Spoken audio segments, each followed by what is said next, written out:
सभी को जय मसीह की। आज उत्पत्ति की किताब और उसके 25वें अध्याय का अध्ययन करेंगे। यहाँ पर अब्राहम ने एक और स्त्री ब्याह ली जिसका नाम था कतूरा, और उस कतूरा से अब्राहम को 6 बेटे पैदा हुए। हालांकि अब्राहम ने इसहाक को अपना सब कुछ दे दिया था, लेकिन उसके जो बाकी बेटे थे उनको भी अब्राहम ने थोड़ा थोड़ा देकर पूर्व देश में भेज दिया। अब अब्राहम का जो बेटा हाजिरा यानी मिस्री दासी से पैदा हुआ था इश्माएल, उससे 12 कुल के प्रधान पैदा हुए। अब्राहम 175 की आयु में होकर मर गया और उसे वही मिट्टी दी गई जहाँ पर सारा को मिट्टी दी गई थी। इसहाक को परमेश्वर ने बहुतायत के साथ आशीषित किया, लेकिन उसकी पत्नी रिबका जो थी वो बांझ थी। परमेश्वर ने उसकी प्रार्थना को सुना और वह गर्भवती हुई। उसके गर्भ में जुड़वा बच्चे थे जिनके कारण रिबका की तबीयत बिगड़ रही थी और वो परमेश्वर से उसकी इच्छा पूछने के लिए गई।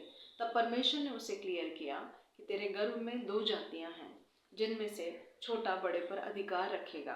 और जब समय आया, पहला बच्चा पैदा हुआ, वो लाल और रोएदार था, इसलिए उसका नाम एसाव रखा गया।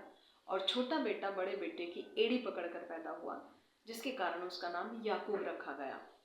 इस समय जब बड़ा बेटा एसाव चतुर शिकारी बना, लेकिन छोटा बेटा याकूब बहुत ही सीधा और भोला था और तंबुओं में रहा करता था।